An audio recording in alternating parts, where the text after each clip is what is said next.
यिर्मयाह 5वां बाब जो 31 आयात पर मुश्तमिल है।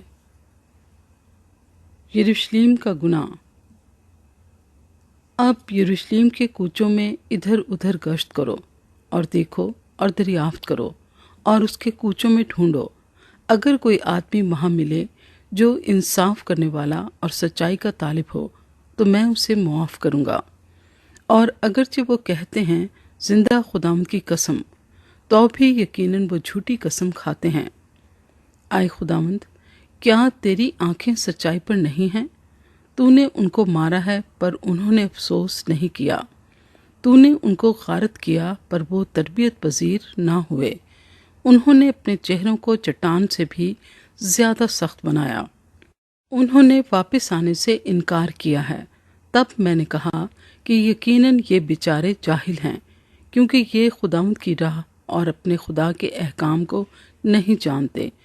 मैं बुजुर्गों के पास जाऊंगा और उनसे कलाम करूंगा, क्योंकि वो खुदावंद की राह और अपने खुदा के अहकाम को नहीं जानते। लेकिन उन्होंने जुआ बिल्कुल तोड़ डाला और बंधनों के टुकड़े कर डाले। इसलिए जंगल का शेरे बब्बर उनको फाड़ेगा, बियाबान का भेड़िया उनको हलाक करेगा। चीता उनके शहरों की घात में बैठा रहेगा। जो कोई उनमें से निकले फाड़ा जाएगा, क्योंकि उनकी सरकशी बहुत हुई और उनकी बरगश्तगी बढ़ गई। मैं तुझे क्यों कर मुआफ करूं? तेरे फर्जंदों ने मुझको छोड़ा और उनकी कसम खाई जो खुदा नहीं है। जब मैंने उनको सैर किया तो उन्होंने बदकारी की और परे बांधकर कबा खानों में इकट्ठे हुए। वो पेट भरे घोड़ों की मानिंद हो गए। हर एक सुबह के वक्त अपने पड़ोसी की बीवी पर हिनहिनाने लगा। खुदावंद फरमाता है, क्या मैं इन बातों के लिए सजा ना दूंगा? और क्या मेरी रूह ऐसी कौम से इंतकाम ना लेगी?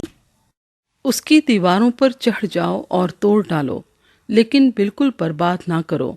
उसकी शाखें काट दो, क्योंकि वो खुदावंद की नहीं हैं। इसलिए कि खुदावंद फरमाता है, इस्राएल के घराने और यहूदा के घराने ने मुझसे निहायत बेवफाई की। खुदावंद इस्राएल को रद्द करता है। उन्होंने खुदावंद का इनकार किया और कहा कि वो नहीं है। हम पर हरगिज आफत ना आएगी और तलवार और काल को हम ना देखेंगे, और नबी महज हवा हो जाएंगे और कलाम उनमें नहीं है। उनके साथ ऐसा ही होगा, बस इसलिए कि तुम यूं कहते हो। खुदावंद रब्बुल अफ़वाज यूं फरमाता है कि देख, मैं अपने कलाम को तेरे मुंह में आग और इन लोगों को लकड़ी बनाऊंगा और वो इनको भस्म कर देगी। ऐ इस्राएल के घराने, देख, मैं एक कौम को दूर से तुझ पर चढ़ा लाऊंगा। खुदावंद फरमाता है, वो ज़बरदस्त कौम है, वो कदीम कौम है, वो ऐसी कौम है जिसकी ज़ुबान तू नहीं जानता और उनकी बात को तू नहीं समझता। उनके तरकश खुली कब्रें हैं। वो सब बहादुर मर्द हैं, और वो तेरी फसल का अनाज और तेरी रोटी जो तेरे बेटों और बेटियों के खाने की थी खा जाएंगे। तेरे गाय बैल और तेरी भेड़ बकरियों को चट कर जाएंगे। तेरे अंगूर और अंजीर निगल जाएंगे। तेरे हसीन शहरों को जिन पर तेरा भरोसा है तलवार से वैरान कर देंगे। लेकिन खुदावंद फरमाता है, उन आयाम में भी मैं तुमको बिल्कुल बर्बाद ना करूँगा। और यूं होगा कि जब वो कहेंगे कि खुदावंद हमारे खुदा ने ये सब कुछ हमसे क्यों किया, तो तू उनसे कहेगा कि जिस तरह तुमने मुझे छोड़ दिया और अपने मुल्क में गैर माबूदों की इबादत की, उसी तरह तुम उस मुल्क में जो तुम्हारा नहीं है अजनबियों की खिदमत करोगे। खुदावंद अपनी कौम को खबरदार करता है। याकूब के घराने में इस बात का इश्तिहार दो और यहूदा में इसकी मुनादी करो और कहो, अब जरा सुनो, ए नादान और बेअकल लोगो, जो आंखें रखते हो पर देखते नहीं, जो कान रखते हो पर सुनते नहीं। खुदावंद फरमाता है, क्या तुम मुझसे नहीं डरते? क्या तुम मेरे हजूर में थरथराओगे नहीं? जिसने रेत को समुद्र की हद पर अब्दी हुक्म से कायम किया कि वो उससे आगे नहीं बढ़ सकता, और हर चंद उसकी लहरें उछलती हैं तो भी गालिब नहीं आती, और हर चंद शोर करती हैं तो भी उससे तजावज़ नहीं कर सकती। लेकिन इन लोगों के दिल बागी और सरकश हैं। उन्होंने सरकशी की और दूर हो गए।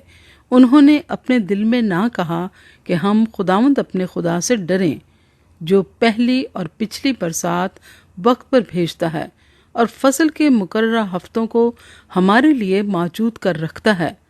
तुम्हारी बदकिरदारी ने इन चीज़ों को तुमसे दूर कर दिया और तुम्हारे गुनाहों ने अच्छी चीज़ों को तुमसे बाज रखा। क्योंकि मेरे लोगों में शरीर पाए जाते हैं, वो फंदा लगाने वालों की मानिंद घात में बैठते हैं। वो जाल फैलाते और आदमियों को पकड़ते हैं। जैसे पिंजरा चिड़ियों से भरा हो, वैसे ही उनके घर मकर से पुर हैं। बस वो बड़े और मालदार हो गए, वो मोटे हो गए, वो चिकने हैं, वो बुरे कामों में सबकत ले जाते हैं। वो फरियाद यानी यतीमों की फरियाद नहीं सुनते ताकि उनका भला हो, और मोहताजों का इंसाफ नहीं करते। खुदावंद फरमाता है, क्या मैं इन बातों के लिए सज़ा ना दूंगा? और क्या मेरी रूह ऐसी कौम से इंतकाम ना लेगी? मुल्क में एक हैरत अफजा और हौलनाक बात हुई। नबी झूठी नबूवत करते हैं और काहिन उनके वसीले से हुक्मरानी करते हैं, और मेरे लोग ऐसी हालत को पसंद करते हैं। अब तुम इसके आखिर में क्या करोगे?